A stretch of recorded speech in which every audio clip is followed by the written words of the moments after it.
আজকের ভিডিওতে আমরা সেই সময়ের পরিস্থিতি সম্পর্কে আলোচনা করব যখন নবী করিম সাল্লাল্লাহু আলাইহি সাল্লাম প্রকাশ্যে ইসলামের দাওয়াত শুরু করেছিলেন। আমরা আরও আলোচনা করব সেই সময়ে কারা ইসলামের বিরোধিতা করেছিল এবং তাদের পরিণতি কি হয়েছিল। হেরা গুহায় নবী করিম সাল্লাল্লাহু আলাইহি সাল্লামের উপর ওহী অবতীর্ণ হওয়ার পর মহান আল্লাহ তাআলার নির্দেশ মোতাবেক নবী করিম সাল্লাল্লাহু আলাইহি সাল্লাম প্রায় ৩ বছর যাবত তাওহীদের দাওয়াত প্রচার করেছিলেন। এরপর মহান আল্লাহ তাআলার পক্ষ থেকে আবারও নির্দেশ আসে মক্কার মুশরিকদের কাছে তাওহীদ এবং ইসলামের বার্তা প্রকাশ্যে পৌঁছাতে হবে।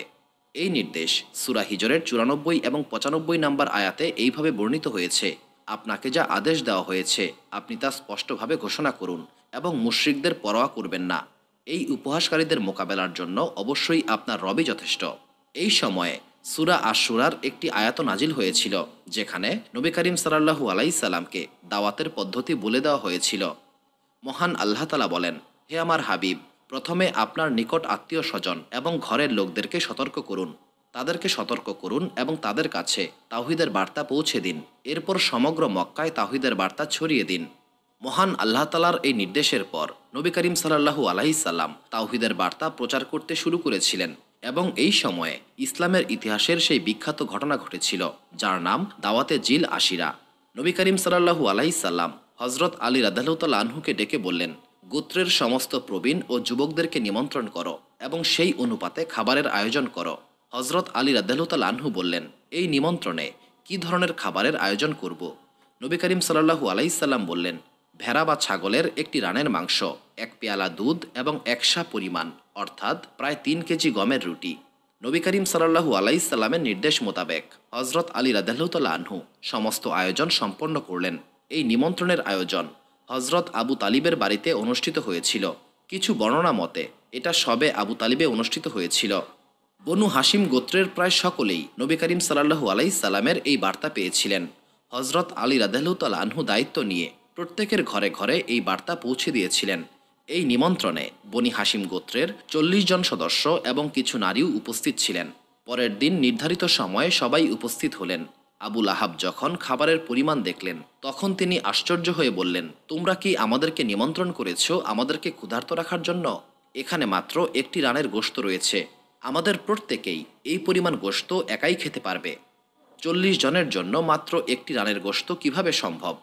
তখন নবী করিম সাল্লাল্লাহু আলাইহি সাল্লাম বললেন, আপনারা ধৈর্য ধারণ করুন এবং অপেক্ষা করুন। কিছুক্ষণ পর হযরত আলী রাদিয়াল্লাহু তাআলা আনহু খাবার প্রস্তুত করে সবার সম্মুখে সেই খাবার পরিবেশন করলেন। তখন নবী করিম সাল্লাল্লাহু আলাইহি সাল্লাম বললেন, আপনারা মহান আল্লাহ তাআলার নামে খাওয়া শুরু করুন। আবু লাহাব এবং গোত্রের বাকি কিছু মানুষ নবী করিম সাল্লাল্লাহু আলাইহি সাল্লামের এই প্রস্তাবে খুবই বিরক্ত হলো। তারা বলল, এটা কেমন কথা? আমরা লাত, মানত এবং উজ্জার নাম বাদ দিয়ে আল্লাহ তাআলার নামে খাবার গ্রহণ কেন করব? তবে এই সময়ে সবাই প্রচণ্ড পরিমাণে ক্ষুধার্ত ছিল, তাই অধিকাংশ মানুষ কোনো রকম আপত্তি না করেই খাওয়া শুরু করেছিলেন। নবী করিম সাল্লাল্লাহু আলাইহি সাল্লাম প্রথমে খাবারে হাত রাখলেন এবং তারপর গোত্রের লোকদের এই খাবার পরিবেশন করলেন। বিশেষ করে নবী করিম সাল্লাল্লাহু আলাইহি সাল্লাম আবু লাহাবকে বললেন, উদরপূর্তি করে খাও, খাবারের কোনো কমতি হবে না। সবাই পেট ভরে খাওয়া শেষ করল। এরপর নবী করিম সাল্লাল্লাহু আলাইহি সাল্লাম নিজে খাবার খেতে শুরু করলেন। আবু লাহাব এই দৃশ্য দেখে প্রচণ্ড বিস্মিত হয়ে বলল, হে মুহাম্মদ, নিশ্চয়ই তুমি কোনো জাদুর আশ্রয় নিয়েছ। এই সামান্য পরিমাণ খাবার আমরা ৪০ জন মানুষ তৃপ্তি সহকারে খাওয়ার পরেও খাবার অবশিষ্ট রয়েছে। এত মানুষ খাওয়ার পরেও কিভাবে খাবার অবশিষ্ট থাকতে পারে? নবী করিম সাল্লাল্লাহু আলাইহি সাল্লাম ধীরে সুস্থে খাবার শেষ করে এই বৈঠকের সমাপ্তি ঘোষণা করলেন।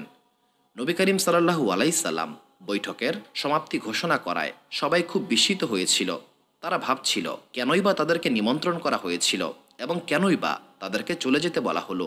সবাই চলে যাওয়ার পর হযরত আলী রাদিয়াল্লাহু তাআলা আনহু এই বিষয়ে প্রশ্ন করলেন। নবী করিম সাল্লাল্লাহু আলাইহি সাল্লাম বললেন, আমার কথা শোনার আগেই আবু লাহাব জাদুর কথা বলেছে, তাই ওই মুহূর্তে তাদের কাছে নবুয়তের বার্তা পৌঁছে দেওয়া সমীচীন হতো না। আগামীকাল আমি তাদের জন্য একটি নতুন শিক্ষার ব্যবস্থা করব এবং তাদের কাছে আমার বার্তা পৌঁছে দেব। হে আলী, তুমি আগামীকালের জন্য সবাইকে আবারও নিমন্ত্রণ করো। পরের দিন আবারও খাবারের আয়োজন করা হলো। সেদিনও সেই একই খাবারের ব্যবস্থা করা হয়েছিল। খাবার পরিবেশন করার পর নবী করিম সাল্লাল্লাহু আলাইহি সাল্লাম বললেন, বিসমিল্লাহ বলে খাবার গ্রহণ করো। নিমন্ত্রণে উপস্থিত সবাই খাবার গ্রহণ করল, কিন্তু আগের দিনের চেয়ে তাদের বিস্ময়ের মাত্রা কিছুটা কম ছিল। আবু লাহাবও এই দিন তেমন কোনো উচ্চবাচ্য করে নাই। সবাই ধীরে সুস্থে খাবার গ্রহণ করলেন। খাবার খাওয়া শেষ হলে নবী করিম সাল্লাল্লাহু আলাইসাল্লাম উঠে দাঁড়ালেন এবং ঘোষণা করলেন, হে আব্দুল মুত্তালিবের বংশধরগণ, নিশ্চয়ই তোমরা দেখতে পেয়েছ আমি তোমাদের সম্মুখে বনি ইসরায়েলের নবীদের একটি মুজিজা উপস্থাপন করেছি। এটা হজরত ঈসা আলাইহিসসালামের খাবারের একটি মুজিজার মতো। সেই মুজিজায় খাবার গ্রহণ করার পরও দস্তরখান ছোট হলেও তা পূর্ণ থাকত। এটা আমি উপস্থাপন করেছি কারণ আমি মহান আল্লাহ তাআলার পক্ষ থেকে তোমাদের কাছে একটি বার্তা নিয়ে এসেছি। তবে প্রথমে তোমরা আমাকে এটা বলো, কখনো কি তোমরা আমাকে মিথ্যা বলতে দেখেছ বা আমার কোনো কাজের বিরুদ্ধে অভিযোগ করতে পেরেছ? তখন সবাই এক বাক্যে বললেন, আমরা আপনাকে সবসময় আমাদের পরিবারের কল্যাণকামী এবং সহানুভূতিশীল হিসাবেই দেখেছি। তখন নবী করিম সাল্লাল্লাহু আলাইহিসসালাম বললেন, তাহলে আমার এই বার্তাটি শোনো। যদি তোমরা এই বার্তা গ্রহণ না করো তবে জাহান্নামের আগুন থেকে কেউ তোমাদেরকে রক্ষা করতে পারবে না। আর যদি এটা মেনে নাও তাহলে দুনিয়া এবং আখিরাতে তোমাদের জন্য মুক্তি এবং অশেষ নিয়ামত থাকবে। এরপর তিনি বলেন, আমার নিকট যে বার্তা রয়েছে সেটা হচ্ছে ইসলাম। মূর্তি পূজা বন্ধ করে এক আল্লাহ তাআলার দাসত্ব মেনে নাও। মহান আল্লাহ তাআলা এক এবং অদ্বিতীয়, তার কোনো শরিক নাই, এবং আমি মুহাম্মদ মহান আল্লাহ তাআলার প্রেরিত শেষ নবী এবং রাসূল। নবী করিম সাল্লাল্লাহু আলাইহিসসালাম পরপর 3 বার এই ঘোষণা করলেন। নবী করিম সাল্লাল্লাহু আলাইহিসসালামের এমন ঘোষণায় আবু লাহাব রাগে ফেটে পড়েছিল। আবু লাহাব নবী করিম সাল্লাল্লাহু আলাইহিসসালামকে গালিগালাজ করতে শুরু করল। আবু লাহাবের অকথ্য গালিগালাজ শুনেও নবী করিম সাল্লাল্লাহু আলাইহিসসালাম শান্ত এবং নীরব রইলেন। আবু লাহাব গালিগালাজ করতে করতে চলে গেল। আবু লাহাব চলে যাওয়ার পর বনু হাশিম গোত্রের বাকি সকলেই সেখান থেকে চলে গেলেন। ইতিহাস থেকে জানা যায়, পরের দিন নবী করিম সাল্লাল্লাহু আলাইহিসসালাম নিজের ঘর থেকে বের হলেন। তবে এবার তার লক্ষ্য বনু হাশিম গোত্রের দিকে নয়, বরং এবার তিনি সরাসরি কাবা ঘরের উদ্দেশ্যে যাত্রা শুরু করলেন। কাবা ঘরের সামনে সাফা নামের একটি পাহাড় ছিল। নবী করিম সাল্লাল্লাহু আলাইহিসসালাম সেই পাহাড়ে আরোহণ করলেন। কিছু কিছু বর্ণনায় উল্লেখ করা হয়েছে নবী করিম সাল্লাল্লাহু আলাইহিসসালাম আবু কুবাইস পাহাড়ে আরোহণ করেছিলেন। তবে বেশিরভাগ বর্ণনায় সাফা পাহাড়ের কথাই বলা হয়েছে। এই দুটি পাহাড় একে অপরের মুখোমুখি অবস্থিত। যাই হোক, সাফা অথবা আবু কুবাইস পাহাড়ে আরোহণ করে নবী করিম সাল্লাল্লাহু আলাইহিসসালাম চিৎকার করে বলতে লাগলেন, ওয়া সাবাহাহ, অর্থাৎ সকালবেলার ঘোষণা। তিনি পরপর 3 বার এই শব্দটি উচ্চারণ করলেন। এটা ছিল আরবদের মধ্যে প্রচলিত একটি সংকেত বাক্য। তৎকালীন সময়ে মক্কার বাসিন্দাদের জন্য খুব গুরুত্বপূর্ণ কোনো বার্তা পৌঁছানোর প্রয়োজন হলে এটা এমন এক সংকেত ছিল যা জীবন মৃত্যুর পরিস্থিতির জন্য ব্যবহার করা হতো। যেমন মক্কায় যদি কোনো অগ্নিকাণ্ড ঘটত বা বন্যা হতো বা কোনো শত্রু আক্রমণ করত, তবে এই সংকেত শোনার পর সবাই সাফা পাহাড়ে উপস্থিত হতো। যখন আব্রাহা মক্কা আক্রমণ করেছিল তখনও সাফা পাহাড় থেকে এই বার্তা ঘোষণা করা হয়েছিল। নবী করিম সাল্লাল্লাহু আলাইহিসসালাম যখন ওয়া সাবাহাহ ধ্বনি উচ্চারণ করেছিলেন তখন এই ধ্বনি মক্কার দূর দূরান্ত পর্যন্ত ছড়িয়ে পড়েছিল। এরপর তিনি প্রতিটা গোত্র এবং পরিবারকে ডাকতে শুরু করলেন, হে বনু হাশিম, হে বনু মাকদুম, হে বনু উমাইয়া। নবী করিম সাল্লাল্লাহু আলাইহিসসালামের এই ডাক শুনে প্রতিটি গোত্রের মানুষ সেখানে জড়ো হতে শুরু করেছিল। যেই সমস্ত গোত্রের লোকেরা সেখানে উপস্থিত হতে পারল না তারা নিজের প্রতিনিধিকে পাঠিয়ে দিয়েছিল। নবী করিম সাল্লাল্লাহু আলাইহিসসালামের এই আহ্বানে সমগ্র মক্কার মানুষেরা সেখানে জড়ো হতে শুরু করেছিল। প্রত্যেক গোত্রের অন্তত একজন সদস্য সেখানে উপস্থিত ছিল। নবী করিম সাল্লাল্লাহু আলাইহিসসালাম ওয়া সাবাহাহ ধ্বনি উচ্চারণ করার পর নিশ্চিন্তে সাফা পাহাড়ের উপর দাঁড়িয়েছিলেন। সবাই উপস্থিত হবার পর কেউ একজন প্রশ্ন করল, হে মুহাম্মদ, তুমি কি কারণে সবাইকে এখানে আহ্বান করেছ? তখন নবী করিম সাল্লাল্লাহু আলাইহিসসালাম প্রথমে প্রশ্ন করলেন, যদি আমি তোমাদেরকে কোনো কথা বলি তবে কি তোমরা তা বিশ্বাস করবে নাকি মিথ্যা মনে করবে? তখন সকল গোত্রের মানুষ একসঙ্গে বলল, আমরা আপনাকে সব সময় সত্যবাদী এবং বিশ্বাসযোগ্য হিসেবে পেয়েছি। আমরা কখনোই আপনার কথায় সন্দেহ করব না। এরপর নবী করিম সাল্লাল্লাহু আলাইহিসসালাম বললেন, যদি আমি বলি এই পাহাড়ের পেছনে শত্রুদের একটি বাহিনী আত্মগোপন করে আছে এবং তারা যে কোনো সময় তোমাদের উপর আক্রমণ করবে, তবে কি তোমরা আমার কথা বিশ্বাস করবে? সবাই বলল, অবশ্যই আমরা আপনার কথা বিশ্বাস করব। তখন নবী করিম সাল্লাল্লাহু আলাইহিসসালাম বললেন, আমার এই কথা তোমরা কেন বিশ্বাস করবে? তখন সকল গোত্রের মানুষেরা বলল, কারণ আমরা কখনোই আপনাকে মিথ্যা বলতে শুনিনি। এইভাবে সাক্ষ্য নেওয়ার পর নবী করিম সাল্লাল্লাহু আলাইহিসসালাম বললেন, আমি তোমাদের কাছে মহান আল্লাহ তাআলার বার্তা নিয়ে এসেছি। বর্তমানে তোমরা যে পথে রয়েছ সেই পথের শেষ পরিণাম ধ্বংস। তোমরা মহান আল্লাহ তাআলাকে ছেড়ে অসংখ্য মিথ্যা দেবতাকে উপাস্য বানিয়েছ। এর ফলে জাহান্নাম এবং আখিরাতের শাস্তি তোমাদের জন্য অপেক্ষা করছে। তোমাদেরকে অবশ্যই এক আল্লাহ তাআলার দাসত্ব মেনে নিতে হবে, অর্থাৎ মহান আল্লাহ তাআলার কালেমা পাঠ করতে হবে। এরপর নবী করিম সাল্লাল্লাহু আলাইহি সাল্লাম 3টি প্রতিশ্রুতি দিলেন। 1, যদি তোমরা ইসলামকে কবুল করো তাহলে তোমরাই হবে এই আরবের মালিক। 2, অনারবরা তোমাদের উপর প্রভুত্ব করতে পারবে না। নবী করিম সাল্লাল্লাহু আলাইহি সাল্লাম এই কথাগুলো বলার প্রয়োজনীয়তা অনুভব করেছিলেন, কারণ তৎকালীন সময়ে আরব ছিল এমন একটি অঞ্চল যার অর্ধেক অংশ ছিল পারস্যবাসীদের দখলে এবং বাকি অর্ধেক ছিল শামবাসীদের দখলে। তৎকালীন আরব এতটাই অসহায় একটি অঞ্চল ছিল, যখন যার ইচ্ছা হতো তখনই এই আরব অঞ্চল আক্রমণ করত।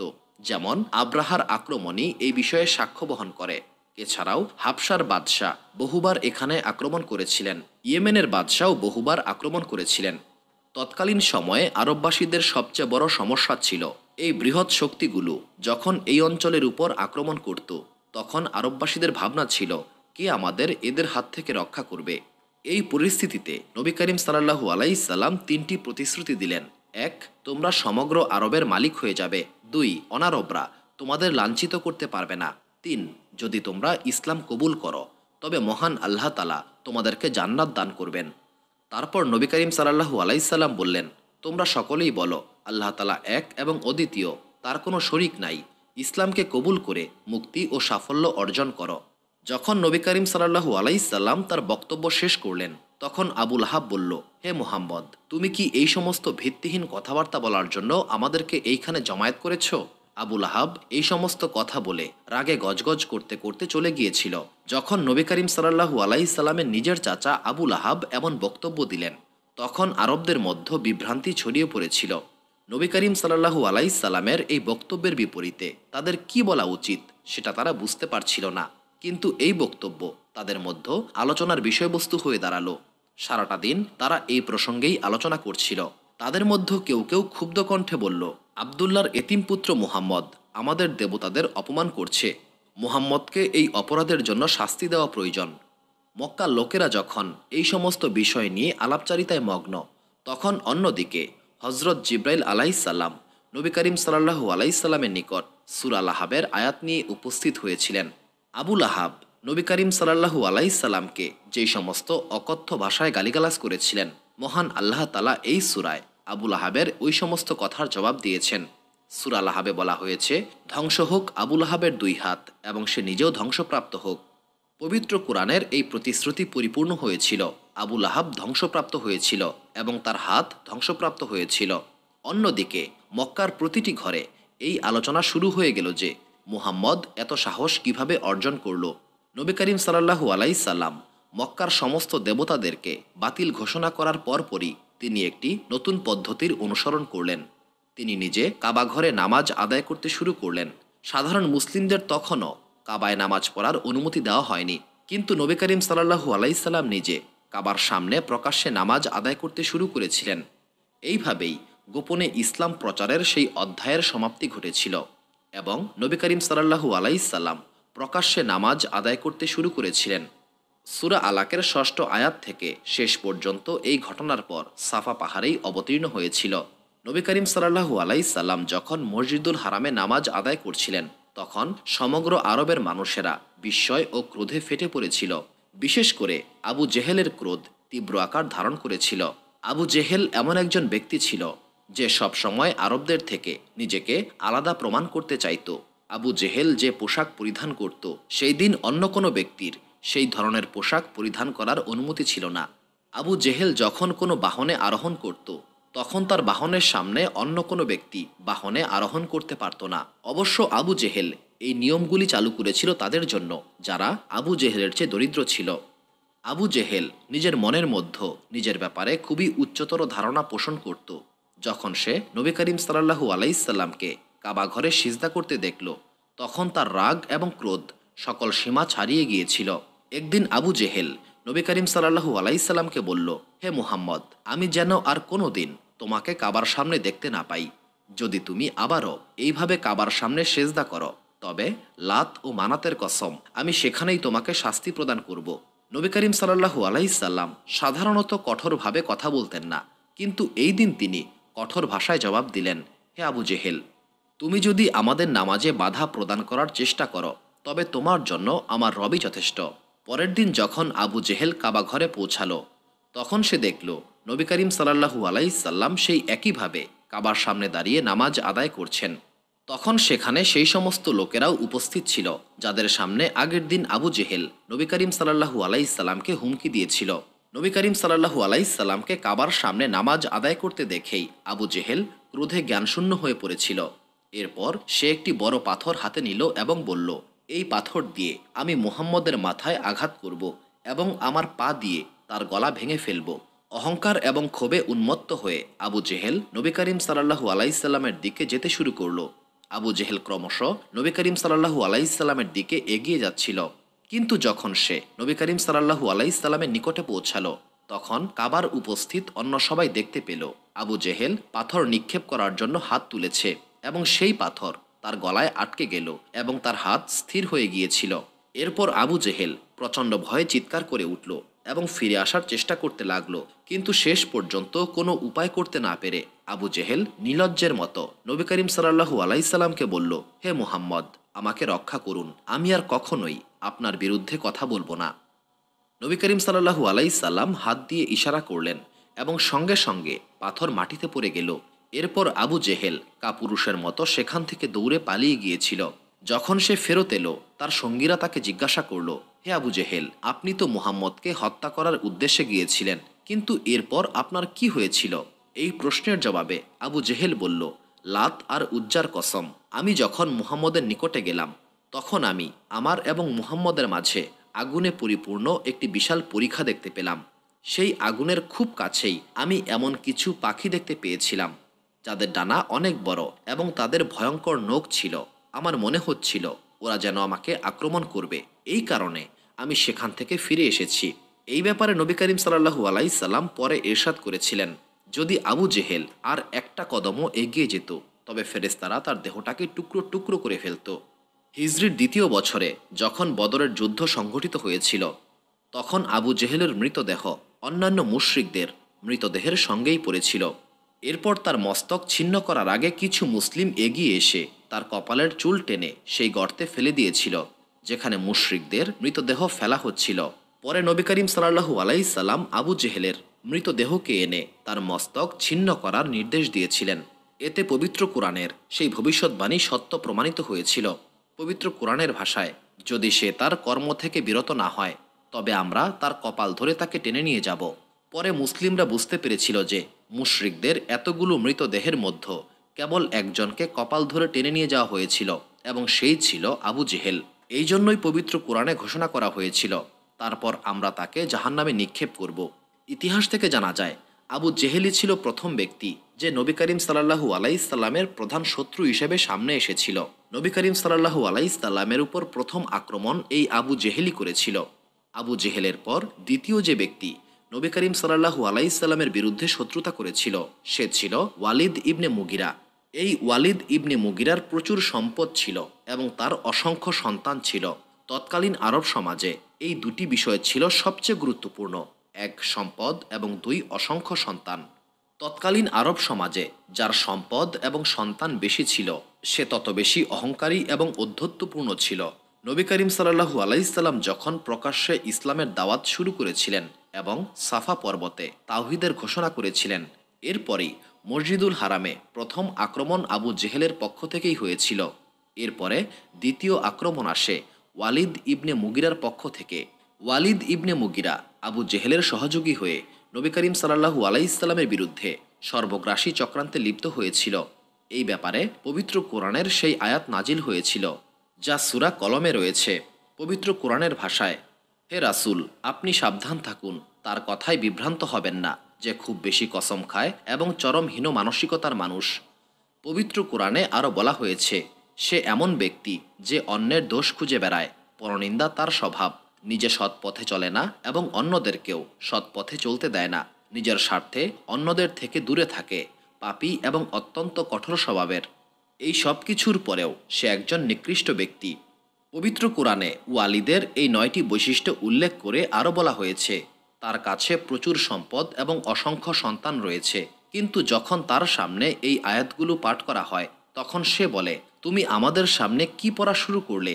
এগুলো হচ্ছে প্রাচীন লোকদের গল্পকথা, বাস্তবতার সঙ্গে এর কোনো সম্পর্ক নেই। এরপর পবিত্র কোরআনে ঘোষণা করা হয়, আপনার রব শীঘ্রই তার এই উঁচু এবং লম্বা নাককে আঘাত করবে। এই সেই নাক যার বিষয়ে সে বলতো, আমরা কিভাবে একজন এতিমের কথা মেনে নিয়ে আমাদের নাককে নিচু করব। ইতিহাসে উল্লেখ রয়েছে, ওয়ালিদ ইবনে মুগিরা বদরের যুদ্ধে অংশ নিয়েছিল। সে যুদ্ধক্ষেত্র থেকে পালিয়ে এসেছিল। পালানোর সময় একজন মুসলিম যোদ্ধার তরবারির আঘাতে ওয়ালিদ ইবনে মুগিরার নাক কেটে গিয়েছিল। সেই মুসলিম যোদ্ধা নিজেও জানত না সে কাকে আঘাত করেছে। এই সম্পর্কিত একটি দারুণ মজার তথ্য ইতিহাসে পাওয়া যায়। ওয়ালিদ ইবনে মুগিরার সমস্ত দোষ পবিত্র কোরআনে তুলে ধরা হয়েছিল। পবিত্র কোরআনে তার 9টি দোষের কথা উল্লেখ করা হয়েছিল। এর মধ্যে প্রথম 8টি ছিল এমন বিষয় যা মক্কার সমস্ত লোকেরাই জানত, কিন্তু নবম বিষয়টি পবিত্র কোরআনে প্রথমবার বলা হয়েছিল। পবিত্র কোরআনের ভাষায় তার বংশ পরিচয় সঠিক নয় এবং সে বৈধ পন্থায় জন্মগ্রহণ করেনি। মক্কায় যখন এই কথা প্রচার হতে লাগলো তখন লোকেরা মজা করে এই আয়াতগুলো তেলাওয়াত করত, সেটা মুসলিম হোক কিংবা কাফের। ওয়ালিদ ইবনে মুগিরা যখন এই কথা শুনল তখন সে রাগে ফেটে পড়েছিল। সে একটি তলোয়ার নিয়ে তার বৃদ্ধা মায়ের নিকট উপস্থিত হলো। তলোয়ার তার মায়ের গলায় রেখে বলল, আমাকে সত্যি করে বলো, আমাকে আমার পিতার ব্যাপারে সত্য কথা বলো, আমাকে জানাও আমার পিতা কে ছিলেন। মুগিরার বৃদ্ধা মা তলোয়ারের ভয়ে সত্য কথা বলে দিলেন। তখন ওয়ালিদ ইবনে মুগিরা বুঝতে পারল যে কোরআনের বক্তব্য সম্পূর্ণই সত্য। পবিত্র কোরআনের এই অলৌকিকতা সেই সময়কার আরব সমাজে বিস্ময়ের সৃষ্টি করেছিল। লোকেরা অবাক হয়ে গিয়েছিল। পবিত্র কোরআনের এই আয়াতের সত্যতা দেখে অনেক মানুষ ইসলামকে কবুল করতে শুরু করেছিল। নবী করিম সাল্লাল্লাহু আলাইহিস সালামের প্রথম সংঘাত হয়েছিল আবু জেহেলের সঙ্গে, দ্বিতীয় সংঘাত হয়েছিল ওয়ালিদের সঙ্গে। তবে আবু জেহেলের সঙ্গে সংঘাত এতটা বিপজ্জনক ছিল না, কারণ আবু জেহেল মনে মনে নবী করিম সাল্লাল্লাহু আলাইহিস সালামকে ভয় করত। আমরা আমাদের পূর্বের একটি ভিডিওতে এক এতিম শিশুর ঘটনা বর্ণনা করেছিলাম। আবু জেহেল যার দায়িত্ব গ্রহণ করেছিল এবং এই শিশুটির সম্পদ দখল করার পর তাকে ঘর থেকে বের করে দিয়েছিল। ওই এতিম শিশুটির তখন পোশাক বা খাবার কিছুই ছিল না। মক্কার পরিবেশ সম্পর্কে এই শিশুটি কিছুই জানত না এবং এটাও জানত না যে ন্যায় বিচারের জন্য সে কার নিকটে যাবে। মক্কার কিছু মানুষ এই বিষয়টিকে নিয়ে একটি ষড়যন্ত্রে লিপ্ত হলো।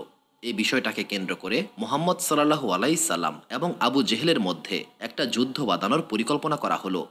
তারা সেই এতিম শিশুটিকে বলল, তুমি বনু হাশিম গোত্রের মুহাম্মদের কাছে যাও, একমাত্র তিনিই তোমার অধিকার আদায় করে দিতে সক্ষম হবেন।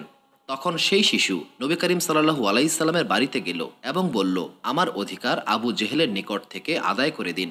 নবী করিম সাল্লাল্লাহু আলাইহিস সালাম শিশুটিকে নিয়ে আবু জেহেলের বাড়িতে গেলেন। আবু জেহেল নবী করিম সাল্লাল্লাহু আলাইহিস সালামকে দেখে খুবই অবাক হলো। সে নবী করিম সাল্লাল্লাহু আলাইহিস সালামকে প্রশ্ন করল, হে মুহাম্মদ, তুমি কি কারণে আমার বাড়িতে আগমন করেছো? তখন নবী করিম সাল্লাল্লাহু আলাইহিস সালাম বললেন, এই এতিমের সম্পূর্ণ সম্পদ ফিরিয়ে দাও। নবী করিম সাল্লাল্লাহু আলাইহিস সালামের এই হুকুমে আবু জেহেলের হৃদয়ে প্রচণ্ড ভয়ের সৃষ্টি হলো। সে একটি শব্দও উচ্চারণ করতে পারল না। সে তৎক্ষণাৎ ঘরে গিয়ে এতিমের সম্পূর্ণ মাল সম্পদ এনে তার হাতে তুলে দিল। নবী করিম সাল্লাল্লাহু আলাইহিস সালাম চলে যাওয়ার পর ষড়যন্ত্রকারী লোকেরা দৌড়ে আবু জেহেলের নিকটে গেল এবং তাকে বলল, হে আবু জেহেল, তোমার কি হয়েছিল? তুমি মুহাম্মদের এক কথায় সমস্ত কিছু কেন দিয়ে দিলে? তখন আবু জেহেল উত্তর দিল, যখন মুহাম্মদ আমাকে বললেন এই এতিমের অধিকার দাও, আমি তখন অনুভব করলাম কেউ যেন আমার ডান এবং বাম দুই পাশ থেকে চেপে ধরেছে। যদি আমি সবকিছু না দিয়ে দিতাম তবে হয়তো আমি সেখানেই মারা যেতাম। ঠিক এই ধরনের আরেকটি ঘটনা ঘটেছিল। নবী করিম সাল্লাল্লাহু আলাইহিস সাল্লাম মসজিদুল হারামে বসেছিলেন। তখন ইয়েমেন থেকে এক ব্যক্তি এসে বলল, আমি লুট হয়ে গেছি। নবী করিম সাল্লাল্লাহু আলাইহিস সাল্লাম প্রশ্ন করলেন, কি হয়েছে? তখন লোকটি বলল, আবু জেহেল আমার নিকট থেকে অনেক মাল নিয়েছে, কিন্তু টাকা দিতে অস্বীকৃতি জানিয়েছে। তখন নবী করিম সাল্লাল্লাহু আলাইহিস সাল্লাম উক্ত ব্যক্তিকে সঙ্গে নিয়ে আবু জেহেলের নিকটে গেলেন এবং আবু জেহেলকে বললেন, এই ব্যক্তির অধিকার তাকে ফিরিয়ে দাও। সেই সময়ও আবু জেহেল একটি কথাও বলতে পারে নাই এবং উক্ত ব্যক্তির প্রাপ্য টাকা তাকে প্রদান করেছিল। এমন আরও একটি ঘটনা ইতিহাসে লিপিবদ্ধ করা আছে। আরবের বনু জোবাইদ গোত্রের একজন ব্যক্তি কাবার সামনে চিৎকার করে বলছিল, হে মক্কাবাসী, এখানে কেউ কিভাবে বাণিজ্য করতে আসবে যখন তোমরা ব্যবসায়ীদের সম্পদ লুট করে নিচ্ছ? মক্কার নেতারা যখন এই অভিযোগ সম্পর্কে জানতে পারল, তারা জিজ্ঞাসা করল কি হয়েছে। লোকটি বলল, আমি 3টি উৎকৃষ্ট উট নিয়ে এসেছিলাম, যাতে মক্কার কোনো ধনী ব্যক্তির কাছে আমার এই উট বিক্রি করতে পারি। কিন্তু এখানে আসার পর আমর ইবনে হিসাম অর্থাৎ আবু জেহেল প্রথমে আমার উটগুলো দেখল এবং বলল, আমি প্রতিটি উট 50 দেরহামে কিনব, এবং এটা বলে সে চলে গেল। হে মক্কার লোকেরা, তোমাদের কি হয়েছে? একটি উটের মূল্য 1000 দেরহাম, আর আবু জেহেল মাত্র 50 দেরহাম বলে চলে গেল। তারপর লোকটি আরও বলল, আবু জেহেল 50 দেরহাম বলার পর আমি সমগ্র মক্কা ঘুরেছি। মক্কার লোকেরা 49 দেরহাম দিতে চায়, কিন্তু কেউ 50-এর বেশি দিতে চায় না। সবাই বলছে, যখন আবু জেহেল 50 বলেছে, তখন আমরা এর থেকে বেশি মূল্য কেউ দেব না। হে মক্কার লোকেরা, আমার উপর এই অন্যায় কেন করা হচ্ছে? এটা শোনার পর কুরাইশ নেতারা বলল, ওই যে ওইখানে আবু জেহেলের বন্ধু বসে আছে, তুমি তার নিকটে যাও, সে তোমার অধিকার আদায় করে দেবে। আর সেই ব্যক্তি ছিলেন আমাদের প্রিয় নবী হজরত মুহাম্মদ সাল্লাল্লাহু আলাইহি সাল্লাম। অতপর লোকটি নবী করিম সাল্লাল্লাহু আলাইহি সাল্লামের নিকটে গিয়ে সমস্ত ঘটনা খুলে বলল। নবী করিম সাল্লাল্লাহু আলাইহি সাল্লাম বললেন, আপনি আমার সঙ্গে চলুন। নবী করিম সাল্লাল্লাহু আলাইহি সাল্লাম উক্ত ব্যক্তিকে সঙ্গে নিয়ে আবু জেহেলের বাড়ির উদ্দেশ্যে রওনা দিলেন। দরজায় কড়া নাড়া হলো। আবু জেহেল বেরিয়ে এসে বলল, কি ব্যাপার? নবী করিম সাল্লাল্লাহু আলাইহি সাল্লাম বললেন, আমি এই ব্যক্তির 3টি উট কিনতে চাই। আমি পূর্ণ মূল্য দিয়ে কিনব, এবং তা তোমাকে জানিয়ে দিচ্ছি। যদি নবী করিম সাল্লাল্লাহু আলাইহি সাল্লাম বাজারেই এই উট কিনতেন এবং আবু জেহেলকে না জানাতেন, তবে এটাও আবু জেহেলের জন্য অনেক বড় অপমান হতো। আর এখন নবী করিম সাল্লাল্লাহু আলাইহি সাল্লাম তার সামনে এসে বলছেন, আমি 1000 দেরহাম দিয়ে এই উট কিনতে চাই। যদি তুমি কিনতে চাও, তবে এর থেকে বেশি দাম দিয়ে কিনতে হবে। আবু জেহেলের পরিচিত লোকেরা জানত, আবু জেহেল এবং মুহাম্মদ সাল্লাল্লাহু আলাইহি সাল্লামের মধ্যে এখনই যুদ্ধ শুরু হয়ে যাবে এবং এখানে রক্তের বন্যার সৃষ্টি হবে। কিন্তু সবাই অবাক হয়ে দেখল, নবী করিম সাল্লাল্লাহু আলাইহি সাল্লাম উট নিয়ে শান্তভাবে কোনো বাধা ছাড়াই চলে গেলেন। আবু জেহেল সম্পূর্ণ নীরব ছিল। নবী করিম সাল্লাল্লাহু আলাইহি সাল্লাম তার 3টি উটই কিনলেন এবং সম্পূর্ণ মূল্য দিয়ে কিনলেন, এবং উটগুলো নিয়ে নিজের বাড়ির দিকে রওনা হলেন। তখন লোকেরা আবু জেহেলকে জিজ্ঞাসা করল, তুমি মুহাম্মদকে এত সহজেই যেতে দিলে কেন? আবু জেহেল বলল, যখন মুহাম্মদ আমার সামনে এলো, আমি দেখতে পেলাম মুহাম্মদের সঙ্গে 2জন বর্শাধারী রয়েছে, এবং সেই বর্শাধারী 2জন তাদের বর্শা আমার বুকে ধরে রেখেছে। যদি আমি একটা কথাও বলতাম, তবে সেই বর্শাগুলো আমার বুকে ঢুকে যেত। আবু জেহেল নবী করিম সাল্লাল্লাহু আলাইহি সাল্লামের সবচেয়ে বড় শত্রু হওয়া সত্ত্বেও আবু জেহেল নবী করিম সাল্লাল্লাহু আলাইহি সাল্লামকে প্রচণ্ড ভয় পেত। আবু জেহেল কখনোই নবী করিম সাল্লাল্লাহু আলাইহি সাল্লামের মুখোমুখি শত্রুতা করার সাহস করত না। আবু জেহেলের শত্রুতার একটা সীমা ছিল, কিন্তু কুরাইশের এমন 6জন ব্যক্তি ছিল যারা নবী করিম সাল্লাল্লাহু আলাইহি সাল্লামের বিরুদ্ধে ষড়যন্ত্র করাকে তাদের জীবনের একমাত্র লক্ষ্য বানিয়ে ফেলেছিল। তাদের অভ্যাস ছিল, যখনই নবী করিম সাল্লাল্লাহু আলাইহি সাল্লাম বাড়ির বাইরে বের হতেন, তারা নবী করিম সাল্লাল্লাহু আলাইহি সাল্লামের সামনে গিয়ে তাকে অপমান করত, তার মুখে মাটি ছুঁড়ে মারত এবং তার উদ্দেশ্যে থুতু নিক্ষেপ করত। এই 6জন ব্যক্তি হচ্ছে: 1 ওয়ালিদ ইবনে Mughira, 2 As ibn Wail, 3 Utba ibn Muttalib, 4 Utba ibn Abd ইয়াগুস, 5 হারিস ইবনে তালাত এবং 6 হারিস ইবনে কায়েস। এই 6জন ব্যক্তির অত্যাচারের মাত্রা সমস্ত সীমা অতিক্রম করে ফেলেছিল। তারা থুতু নিক্ষেপ করত, মাটি ছুঁড়ে মারত, এবং তারা প্রতিদিন নবী করিম সাল্লাল্লাহু আলাইহি সাল্লামকে অকথ্য ভাষায় গালিগালাজ করত। নবী করিম সাল্লাল্লাহু আলাইহি সাল্লাম নীরবে এই সমস্ত কিছুই সহ্য করতেন এবং ধৈর্য ধারণ করতেন। কিন্তু মহান আল্লাহ তাআলা নবী করিম সাল্লাল্লাহু আলাইহি সাল্লামকে যখন নবুয়তের দায়িত্ব দিয়েছিলেন, তখন নবী করিম সাল্লাল্লাহু আলাইহি সাল্লামকে একটি প্রতিশ্রুতি দিয়েছিলেন, আর তা হচ্ছে, হে রাসূল, আপনি প্রকাশ্যে দাওয়াত দিন এবং মুশরিকদের উপেক্ষা করুন। যারা আপনাকে উপহাস করে, তাদের মোকাবেলার জন্য আপনার রবই যথেষ্ট।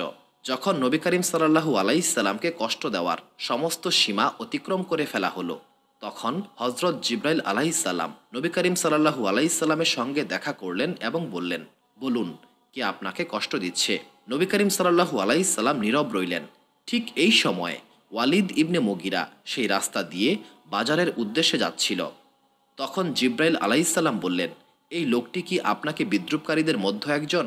নবী করিম সাল্লাল্লাহু আলাইহি সাল্লাম মাথা নিচু করে মৌন সম্মতি দিলেন, তবে মুখে কিছুই বললেন না। এরপর জিবরাইল আলাইহিস সালাম তার একটি আঙ্গুল দিয়ে ওয়ালিদ ইবনে মুগিরার দিকে ইঙ্গিত করলেন। এই ইঙ্গিতের ফল এই হলো, তখন ওয়ালিদ ইবনে মুগিরা এক তীর প্রস্তুতকারকের দোকানের সামনে দিয়ে যাচ্ছিল।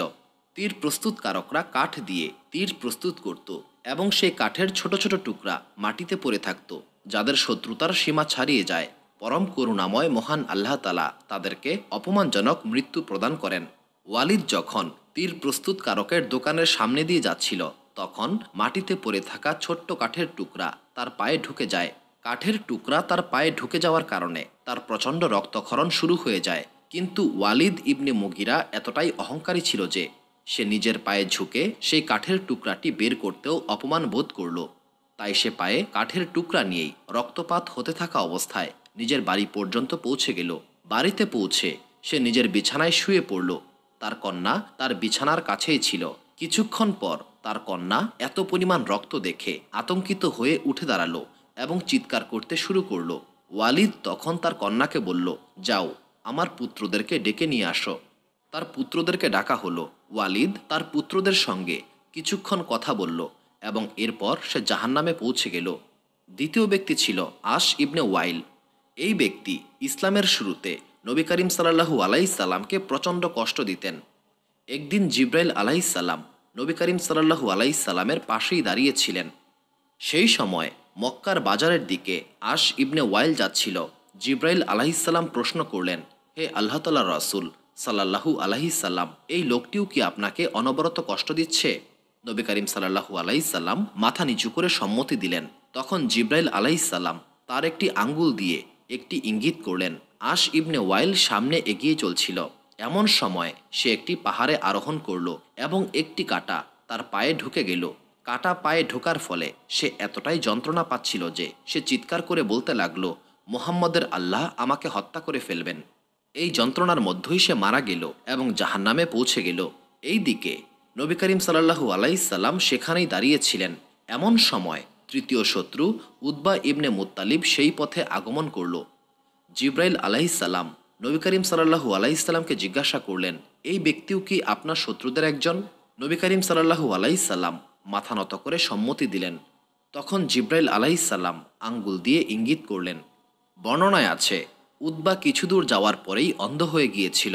অন্ধ হওয়ার পর সে একটি দেয়ালে নিজের মাথা ঠুকতে শুরু করে। এত জোরে দেয়ালে মাথা ঠুকতে লাগলো যে তার মাথার খুলি ফেটে যাওয়ার উপক্রম হলো।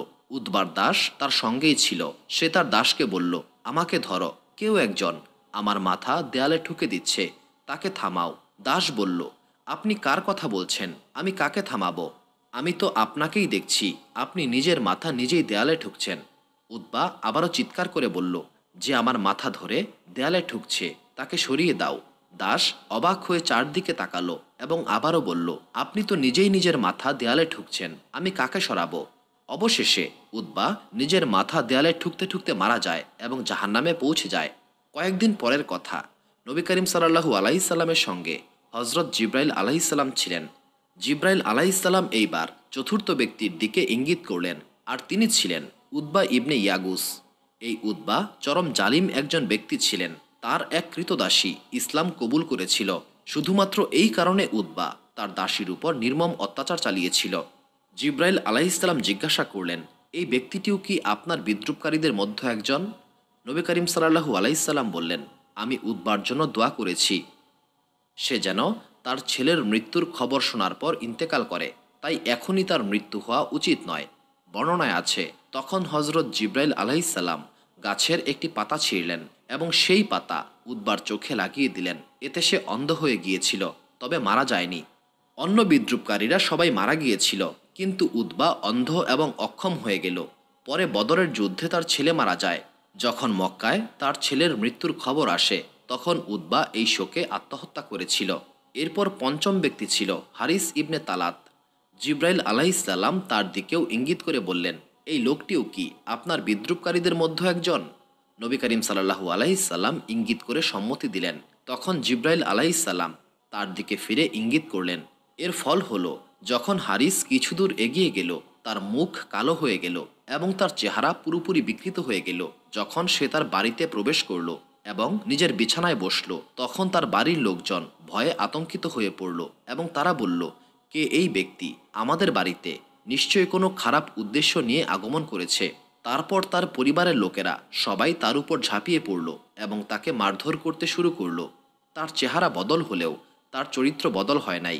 মার খাওয়ার পর সে আরও রেগে গেল এবং বলল, তোমাদের সাহস কিভাবে হলো আমাকে আঘাত করার? এরপর সে তাদেরকে গালিগালাজ করতে শুরু করলো। এতে তার পরিবারের লোকেরা আরও ক্ষিপ্ত হয়ে তাকে আরও বেশি পরিমাণে মারধর করতে শুরু করলো। হারিস ইবনে তালাত তার পরিবারের লোকদের হাতে এত বেশি পরিমাণ মার খেল যে সে তার পরিবারের লোকদের হাতেই মারা গেল এবং জাহান্নামে পৌঁছে গেল। ৬ নম্বর ব্যক্তি ছিল হারিস ইবনে কায়েস। হজরত জিব্রাইল আলাইহিসসালাম তার দিকে ইঙ্গিত করলেন এবং জিজ্ঞাসা করলেন, এই ব্যক্তিও কি তাদের মধ্যে একজন? নবী করিম সাল্লাল্লাহু আলাইহিসসালাম মাথা নেড়ে সম্মতি জ্ঞাপন করলেন। হারিস এই সময়ে বাজারের উদ্দেশ্যে যাত্রা করেছিল। বাজারে গিয়ে সে একটি মাছ কিনেছিল খাওয়ার জন্য। সেই মাছ বিষাক্ত হয়ে উঠল। মাছ খাওয়ার পর তার পেট ফুলে গিয়েছিল এবং এতটাই ফুলে গিয়েছিল যে তার পেট ফেটে গিয়েছিল। এইভাবে সবার সামনে অপমানজনকভাবে সে মারা গেল, যেমন কোনো কুকুরের পেট পচে ফেটে যায়। পরম করুণাময় মহান আল্লাহ তাআলা এই নাফরমানদেরকে অপমানজনক মৃত্যু দান করেছেন। কতটা লজ্জার বিষয় যে গতকালই যাদের চোখের ইশারায় লোকেরা ভয় পেত, আজ তাদের চরম অপমানজনক মৃত্যু হলো। সুবহানাল্লাহ। সুপ্রিয় দর্শক মণ্ডলী, প্রতিদিন নতুন নতুন ভিডিও পেতে আমাদের চ্যানেলটি অবশ্যই সাবস্ক্রাইব করুন।